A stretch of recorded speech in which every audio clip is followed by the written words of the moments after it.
Imagine உங்களை 100 random people கூட கூட்டிட்டு போயிட்டு ஒரு ரூம்குள்ள போடுறாங்க. உங்க ரூமுக்கு முன்னாடி ஒரு சைடுல நீல கலர் பட்டன் இருக்குது, இன்னொரு சைடுல சிவப்பு கலர் பட்டன் இருக்குது. அந்த ரூம்ல இருக்கிற எல்லாருமே வந்துட்டு ஆளாளுக்கு ஒரு பட்டன் கிளிக் பண்ணணும். பட் கேட்ச் என்னன்னா, அங்க இருக்கிற 50% ஆஃப் பீப்புள், அதாவது மெஜாரிட்டி பீப்புள் வந்துட்டு ப்ளூ கலர் கிளிக் பண்ணாங்க அப்படின்னா உள்ள இருக்கிறவங்க எல்லாருமே சர்வை பண்ணிடுவாங்க. யாருக்குமே எந்த பிரச்சனையுமே கிடையாது. எங்கள் வீட்டில் எல்லா நாளும் கார்த்திகை.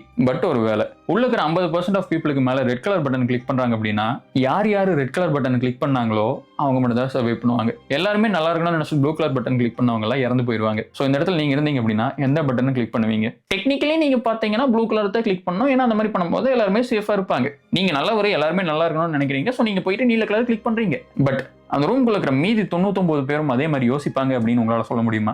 ஏன்னா இண்டிவிஜுவலா பார்க்கும்போது ரெட் கலர் கிளிக் பண்றது தான் நல்லது. ஏன்னா நீங்க ரெட் கலர் கிளிக் பண்ணும்போது ரெட் கலர் மெஜாரிட்டி வந்தாலும் நீங்க சர்வை பண்ணிடுவீங்க, ப்ளூ கலர் மெஜாரிட்டி வந்தாலும் நீங்க சர்வை பண்ணிடுவீங்க. பட் இந்த மாதிரி பண்ணும்போது வந்துட்டு ப்ளூ கலர் கிளிக் பண்ணவங்க இறந்து போயிருவாங்க. சோ ஹைப்போதெட்டிக்கலி இந்த மாதிரி ஒரு சிச்சுவேஷன்ல இருந்தீங்க அப்படின்னா இது ரெண்டுல எந்த சாய்ஸ்